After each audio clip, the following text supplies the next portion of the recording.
जय श्री राम दर्शकों, स्वागत है आपका गरुड़ पुराण की सीरीज में। इस वीडियो में हम गरुड़ पुराण के 12वें अध्याय को समझेंगे और यदि आपने इससे पहले के अध्यायों को नहीं देखा है तो चैनल पर जाकर आप देख सकते हैं। गरुड़ जी ने कहा, हे सुरेश्वर, 11वें दिन के कृत्य विधान को भी बताइए। हे जगदीश्वर, वर्षोत्सर्ग की विधि भी बताइए। तब श्री भगवान ने कहा, 11वें दिन प्रातः काल ही जलाशय पर जाकर प्रयत्न पूर्वक सभी और्ध्वदेही क्रिया करनी चाहिए। वेद और शास्त्रों का अभ्यास करने वाले ब्राह्मणों को निमंत्रित करें और हाथ जोड़कर नमस्कार करके उनसे प्रेत की मुक्ति के लिए प्रार्थना करें। आचार्य भी स्नान संध्या आदि करके पवित्र हो जाएं और 11वें दिन के लिए उचित कृत्यों का विधिवत विधान आरंभ करें। 10 दिन तक मृत के नाम का गोत्र का उच्चारण मंत्रोच्चारण करके विना करना चाहिए। 11वें दिन प्रेत का पिंडदान समंत्रक मंत्रों सहित करना चाहिए। हे गरुड़, सुवर्ण से विष्णु की, रजत चांदी से ब्राह्मण की, ताम्र से रुद्र की और लोह से यम की प्रतिमा बनवानी चाहिए। पश्चिम भाग में गंगा जल से परिपूर्ण विष्णु कलश स्थापित करके उसके ऊपर पित्त वस्त्र से वेष्टित विष्णु की प्रतिमा स्थापित करें। पूर्व दिशा में दूध और जल से भरा ब्रह्म कलश स्थापित करके उस पर श्वेत वस्त्र से वेष्टित ब्रह्मा की स्थापना करें। उत्तर की दिशाओं में मधु और घृत से परिपूर्ण रुद्र कुंभ की स्थापना करके रक्त वस्त्र वेष्टित श्री रुद्र की प्रतिमा को उस पर स्थापित करें। दक्षिण दिशा में इंद्रोदक वर्षा के जल से परिपूर्ण यम घट की स्थापना करें और काले वस्त्र से वेष्टित करके उस पर यम की प्रतिमा स्थापित करें। उनके मध्य में एक मंडल बनाकर उस पर पुत्र कुश से निर्मित कुशमयी प्रेत की प्रतिमा स्थापित करें और दक्षिणाभिमुख एवं अपसभ्य होकर तर्पण करें। विष्णु, ब्रह्मा, शिव और धर्मराज यम का वेद मंत्रों से तर्पण करें। तब होम करने के अनंतर श्राद्ध और 10 घट आदि का दान करें। तदंतर पितरों को तारने के लिए गोदान करें। गोदान के समय, हे माधव, यह गो मेरे द्वारा आपकी प्रसन्नता के लिए दी जा रही है, इस गोदान से आप प्रसन्न होवें, ऐसा कहें और प्रेत के द्वारा उपभुक्त आभूषण, वस्त्र, वाहन तथा घृतपूर्ण कांस्य पात्र, सप्तधान्य और प्रेतों को प्रिय लगने वाली वस्तुएं एवं तिल आदि 8 महादान जो अंतकाल में न किए जा सके हो, सैया के समय पर रखकर सैया के साथ इन सब का भी दान करें। ब्राह्मण के चरणों को धोकर वस्त्र आदि से उनकी पूजा करें और मोदक, पुआ, दूध आदि पकवान उन्हें प्रदान करें। तब पुत्र सैया के ऊपर प्रेत की स्वर्णमय प्रतिमा कांचन पुरुष को स्थापित करें और उसकी पूजा करके यथाविधि मृत सैया का दान करें। सैया दान के समय इस मंत्र को पढ़ें, हे विप्र, प्रेत की प्रतिमा से युक्त और सभी प्रकार के उपकरणों से समन्वित यह प्रेत सैया, मृत सैया मैंने आपको निवेदित की है। इस प्रकार पढ़कर कुटुंबी ब्राह्मण आचार्य को वह सैया प्रदान करनी चाहिए। इसके बाद प्रदक्षिणा और प्रणाम करके विसर्जन करना चाहिए। इस प्रकार सैया दान, नवक आदि का श्राद्ध और वर्षोत्सर्ग का विधान करने से प्रेत परम गति को प्राप्त होता है।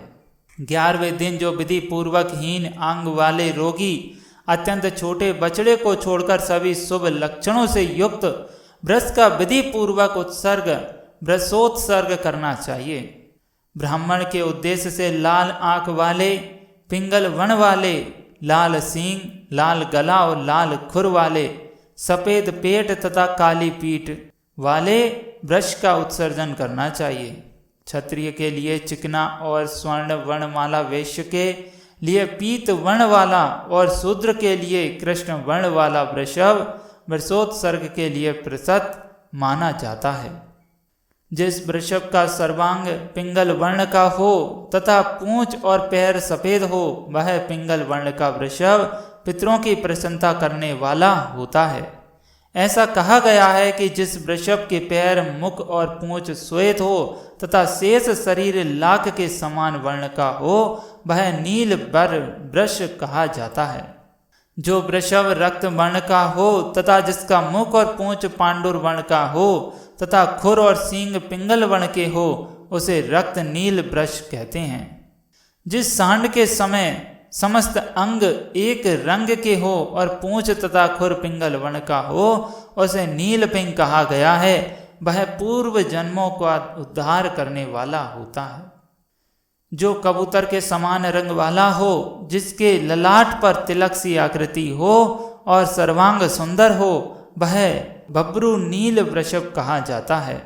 जिसका संपूर्ण शरीर नील वर्ण का हो और दोनों नेत्र रक्त वर्ण के हो, उसे महानील वृषभ कहते हैं। इस प्रकार नील वृषभ 5 प्रकार के होते हैं। वृष का संस्कार करके उसे अवश्य मुक्त कर देना चाहिए, घर में नहीं रखना चाहिए। इसी विषय में लोक में एक पुरानी गाथा प्रचलित है।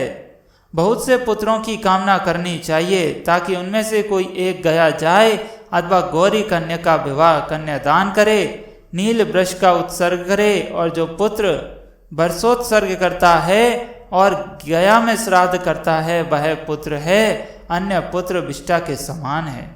जिसके जो कोई पूर्वज रोर आदि नरकों में यातना पा रहे हो, 21 पीढ़ी के पुरुषों के सहित वृषोत्सर्ग करने वाला पुत्र उनको तार देता है। स्वर्ग में गए हुए पितृ भी इस प्रकार वृषोत्सर्ग की कामना करते हैं।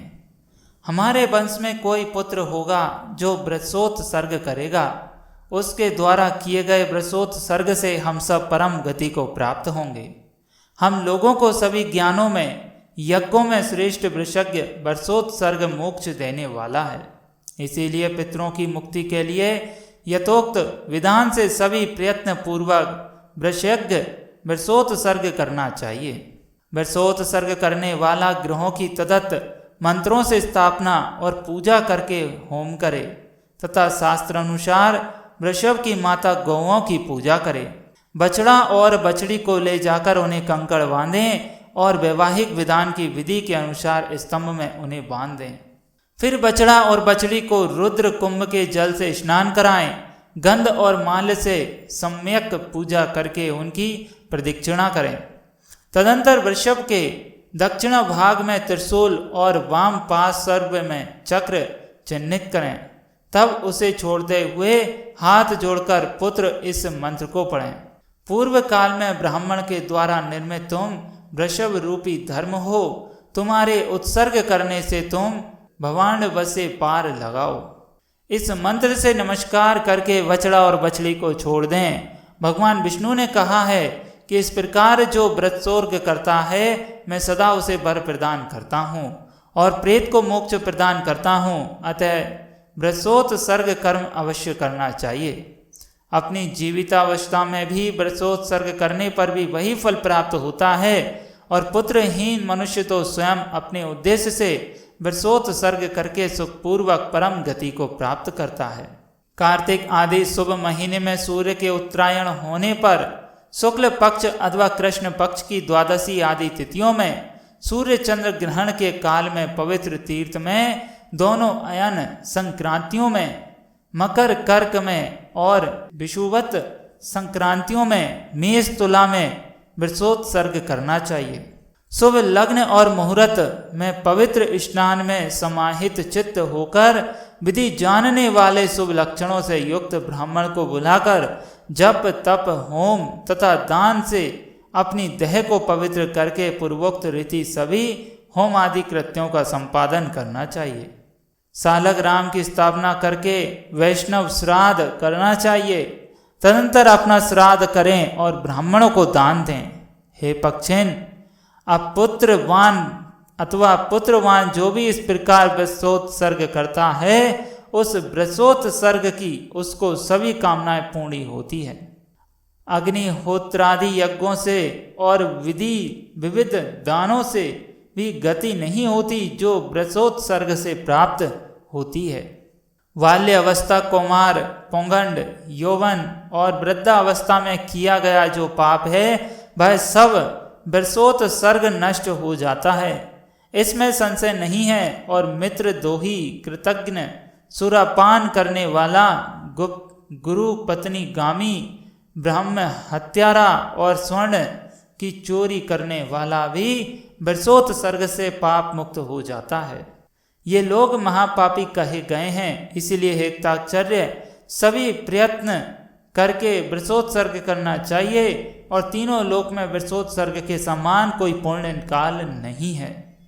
पति और पुत्र वाली स्त्री यदि दोनों दानों के समय सामने मर जाए तो उसके उद्देश्य से बरसोत्सर्ग नहीं करना चाहिए, अपितु दूध देने वाली गाय का दान करना चाहिए। हे गरुड़, जो व्यक्ति बरसोत्सर्ग वाले वृषभ को कंधे अथवा पीठ पर भार ढोने के काम में प्रयोग करता है, वह प्रलय पर्यंत घोर नरक में निवास करता है। जो निर्दयी व्यक्ति मुट्ठी, मुक्की अथवा लकड़ी से वृषभ को मारता है, वह एक कल्प तक यम यातनाओं को भोगता है। इस प्रकार बरसोत्सर्ग करके समपिंड की करण करके पूर्व 16 श्राद्धों को करना चाहिए। वह मैं तुमसे कहता हूँ, मृत स्थान में, द्वार पर, अर्ध मार्ग में, चिता में, सबके हाथ में, अस्थि संचय में इस प्रकार 6 पिंड प्रदान करके 10 दिन तक 10 गात्र के 10 पिंडों को देना चाहिए। यह प्रथम मलिन षोडशी श्राद्ध कहा जाता है और दूसरा मध्य में किया जाने वाला मध्य षोडशी कहा जाता है। उसके विषय में तुमसे कहता हूँ, मध्यम षोडशी में मलिन षोडश की भांति की ही 16 पिंड होते हैं। पहला पिंड भगवान विष्णु को, दूसरा शिव तथा तीसरा सब परिवार यम को प्रदान होता है। चौथा पिंड सोमराज, पांचवा हव्याभय हव को और वहन करने वाले अग्नि को, छठा काव्य वहन करने वाले अग्नि तथा 7वां पिंड दान काल को प्रदान करें। 8वां पिंड रुद्र को, 9वां पुरुष को और 10वां प्रेत और 11वें पिंड विष्णु को प्रदान करें। 12वां पिंड ब्रह्मा को, 13वां विष्णु को और 14वां शिव को, 15वां यम को और 16वां पिंड तत्पुरुष के उद्देश्य से देना चाहिए। हे खग, तत्वादी लोग इसे मध्यम षोडशी कहते हैं। तदंतर प्रति मास के 12 पश्चिम त्रिपक्षिक, उन षाण्मासिक और उनाब्दिक इन श्राद्धों को उत्तम षोडशी कहा जाता है। इसके विषय में मैंने तुम्हें बताया है। हे ताक्षर्य, इनको 11वें दिन चरु बनाकर करना चाहिए। ये 48 श्राद्ध प्रेतत्व को नष्ट करने वाले हैं। जिस मृत के उद्देश्य से ये 48 श्राद्ध किए जाते हैं, वह पितरों की पंक्ति के योग्य हो जाता है। इसीलिए पितरों की पंक्ति में प्रवेश दिलाने के लिए षोडश त्रयी, मलिन मध्य तथा उत्तम षोडशी करनी चाहिए। इन श्राद्धों से विहीन मृत का प्रेतत्व सुस्थिर हो जाता है और जब तक षोडश त्रयसंज्ञक श्राद्ध नहीं किए जाते, तब तक वह प्रेत अपने द्वारा अथवा दूसरे के द्वारा दी गई कोई वस्तु प्राप्त नहीं करता। इसीलिए पुत्र को विधान पूर्वक षोडश त्रयी का अनुष्ठान करना चाहिए। पत्नी यदि अपने पति के उद्देश्य से इन श्राद्धों को करती है तो उसे अनंत श्रेय की प्राप्ति होती है। जो स्त्री अपने मृत पति की ऊर्ध्व देहिक क्रिया, छ्या श्राद्ध, वार्षिक श्राद्ध तथा पाक्षिक श्राद्ध, महालय श्राद्ध करती है, वह मेरे द्वारा सती कही गई है। जो स्त्री पति के उपकारार्थ पूर्वोक्त श्राद्धों का अनुष्ठान करने के लिए जीवन धारण करती है और मरे हुए अपने पति की श्राद्ध रूप से सेवा करती है, वह पतिव्रता कहलाती है। अर्थात श्रद्धा रूप से सेवा यदि पति की करे तो वह पतिव्रता पत्नी कहलाएगी और उसका जीवन सफल है।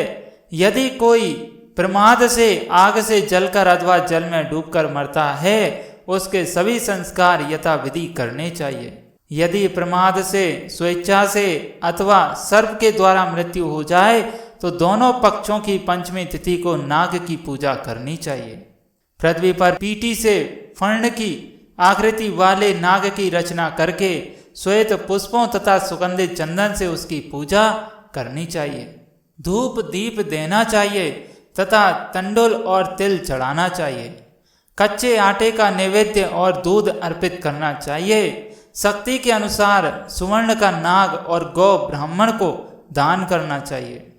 तदंतर हाथ जोड़ करके नागराज प्रसन्न हो इस प्रकार करना चाहिए। पुनः उन जीवों के उद्देश्य से नारायण वल्की की क्रिया करनी चाहिए। ऐसा करने से मृत व्यक्ति सभी पातकों को मुक्त हो स्वर्ग को प्राप्त होते हैं। इस प्रकार संपूर्ण क्रिया करके 1 वर्ष तक अन्न और जल के सहित घट का दान करना चाहिए, अथवा संख्यानुसार जल के सहित पिंडदान करना चाहिए। इस प्रकार 11वें दिन श्राद्ध करके संपीड़ीकरण करना चाहिए और सूतक बीत जाने पर सैया दान और पद दान करने चाहिए। इस प्रकार गरुड़ पुराण का ये 12वां अध्याय यहाँ पर संपन्न होता है। हमें उम्मीद है आपको वीडियो में दी गई जानकारी पसंद आई होगी। यदि वीडियो अच्छी लगी है तो इसे लाइक करें, शेयर करें, कमेंट करें और ऐसे ही गरुड़ पुराण और इससे संबंधित और भी जानकारी प्राप्त करने के लिए हमारे एस्ट्रोलॉजी और वास्तु ज्ञान यूट्यूब चैनल को सब्सक्राइब करें, साथ में घंटी जरूर दबाएं। नमस्कार।